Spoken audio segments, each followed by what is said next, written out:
Hello, Peter here, your Pinoy accountant. So in this video, yung example naman natin for today is, again, for freelancers and virtual assistants. And kahit anong professions, actually, you can use this template or yung example natin for today. So still, we are filing for the 1701Q or the first quarter na income tax return. But this time, yung previous video natin is 8%. Today, yung example natin is, ano naman, optional standard deduction, 40% optional standard deduction. So again, in any business or profession, to compute your income tax, so kailangan yung i-summarize yung inyong sales or yung professional fees ninyo for the quarter. So yung first quarter natin, yung months na bebelong dyan is are January, February, and March. So yung tatlong buwan na yon, those are your first quarter. So kailangan nyo i-summarize. Again, yung figures na yan, based yan dun sa mga na-issue ninyo na invoice. So tandaan nyo yung na-issue na invoices nyo, equal yan dapat dun sa cash receipts book na record natin, and which yung ide-declare natin sa ating income tax return, yun din yung amount na yun. So, ayan, may actually mas complete yung example natin in our previous video. So, I suggest you watch it. So, mas detailed yung explanation doon, I mean. So, ito, uh, after nun, kailangan natin i-summarize. So, ito yung mga example natin ng mga invoices na na-issue from January, February hanggang March. So, ayan, example lang ito. You have the US direct client, and then every time you receive money from your client, so yan, i-issuehan nyo ng invoice. Kahit yung client nyo is hindi naman humihingi ng invoice, kailangan yung issuehan because yun yung basis na may sales kayo for your services.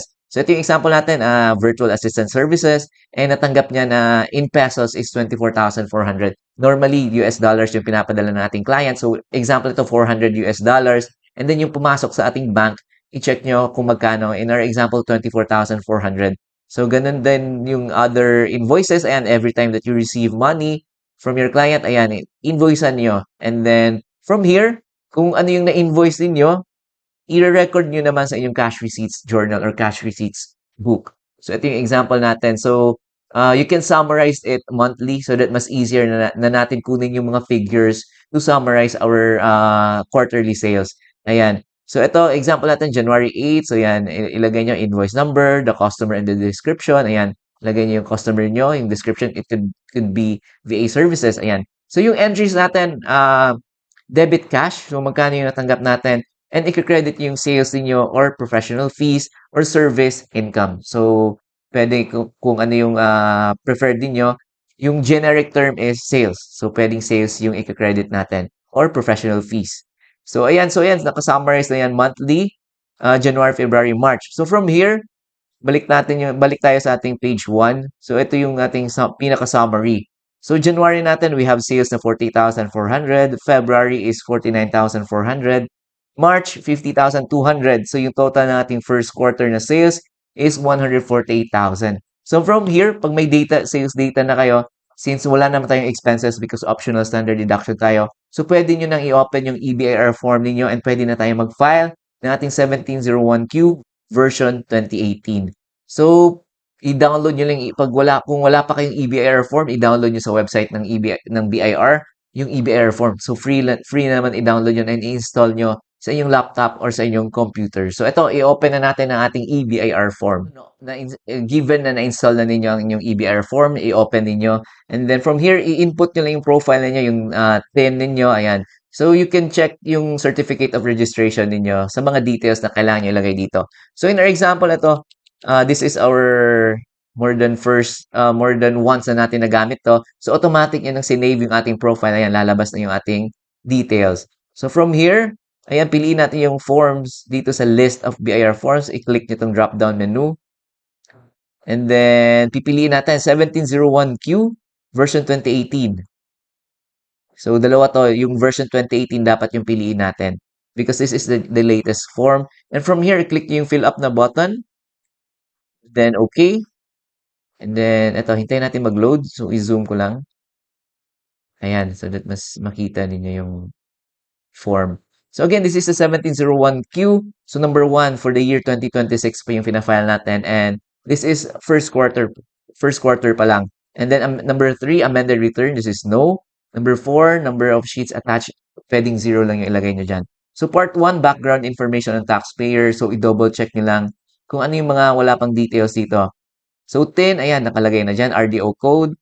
And then number 7, so ano ba yung taxpayer filer type natin? So depende. I-check nyo yung certificate of registration ninyo. So in our example, ano tayo, virtual assistant or freelancer. So considered as professional, other professional yung freelancers and virtual assistants. So number 8, ATC. So yung pipiliin natin is income from profession and then graduated IT rates. So ito yung pipiliin natin. And then next, ayan, nakalagay na yung taxpayer's name, registered address, and then zip code, nandiyan na din. So date of birth, ayan, i-follow nyo lang yung format, month, the day, and the year. Ayan. And then email address nakalagay na din. Citizenship, ayan, ilagay nyo.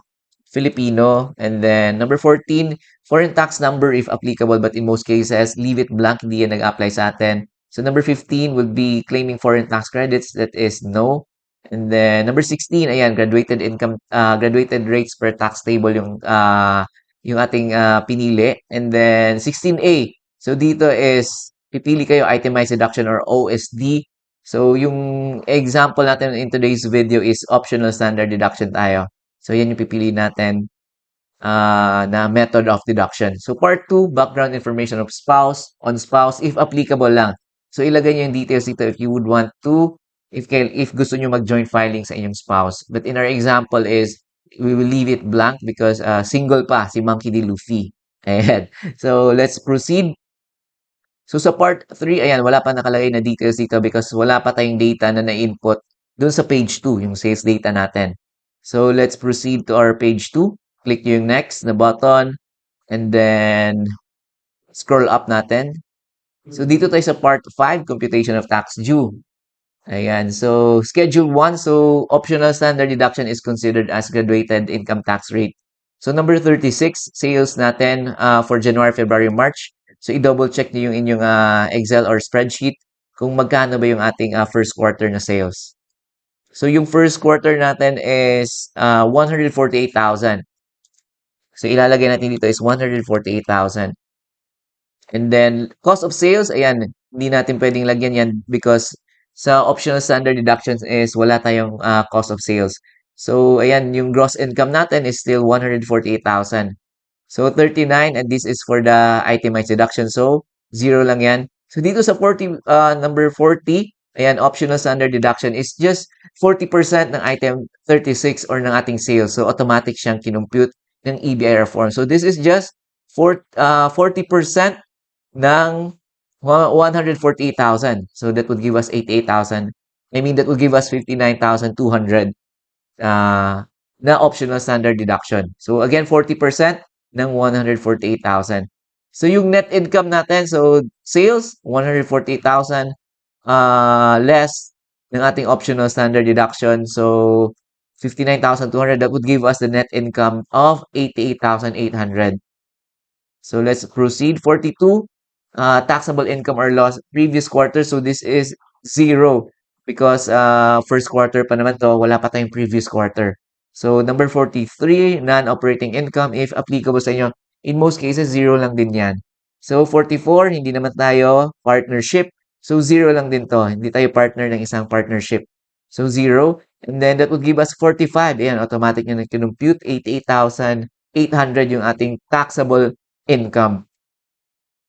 So 46, yung tax due natin is zero. So automatic niya din kinumpute yan. So that is based dito sa table sa baba. Ayan, tax rates. Ayan. So pag hindi kayo nag-exceed ng 250,000, actually zero lang yung ating tax due. So sa second quarter, if nag-exceed na tayo using this table, ayan, may tax due na tayo. But in today's video, in our example is hindi pa tayo nag-exceed ng 250,000. So, ano lang tayo, yung tax due natin is zero. So, let's proceed. Schedule 2, this is for the 8%. So, hindi ito applicable sa atin. And then Schedule 3, the tax credits or the payment. So, 55 prior years excess credit. So, i-double check niyo yung 2025 din yung na annual ITR if may overpayment kayo. So, usually yung option ng pag may overpayment is i-carry over or carry forward natin sa next taxable years or quarter. So, in our example, zero lang yan. So, tax payments for the previous quarter. So, again, first quarter pa wala pa tayong previous quarter. So, zero lang yan. So, 57, the creditable tax withheld for the previous quarter, again, zero lang yan because this is still our first quarter. So, yung 58, 2307 for this quarter. So, i-double check nyo if applicable sa inyo. If may mga 2307 kayo for January, February, and March. So, if wala naman, zero lang yung ilalagay natin. And if may 2307 pala kayo, reminder lang, kailangan yung ano yan, kailangan nyo ng alpha list, data entry and validation. So, kailangan nyo pang i-submit yung data file, e-submission, and then yung 2307 ninyo naman, yung PDF copy nun, is kailangan yung i-attach sa EAFS. So, ano lang yan, reminders. So, let's proceed. Tax paid in return previously filed. So, hindi ito applicable sa atin because this is not an amended return. So, number 60 and 61, foreign tax credits and other tax credits or payments. So, in most cases, zero lang yan. So, hindi ito applicable sa atin. So, that will give us, again, actually, zero lang yung mga figures talaga dito. Total tax credits or payments natin is zero. So, ayan, because wala pa tayong mga wala tayong payments previous quarters and wala din tayong 2307. So, zero lang yung ating tax credits and payments. So, yung tax payable natin, since zero naman yung tax due natin, and zero din yung ating tax credits and payments. So, yung tax payable natin is zero. And then, let's proceed. The penalties, ayan, surcharge natin, interest and compromise. So, yung penalties natin, zero pa na to because within the deadline pa naman tayo nag-submit. So, beyond the deadline, kailangan nyo na pumunta sa inyong RDO and sila na yung magkukompute ng inyong penalties. Ayan. So, let's proceed to our page 1 again. So, page 1, again, actually, 0 lang din yung ating total tax payable because zero lang yung ating tax due, zero din yung ating tax payments. So, that would give us itong mga figures dito. Aggregate amount payable is still zero. So, from here, ayan, I believe most of us naman siguro ay zero lang yung nakalagay dyan.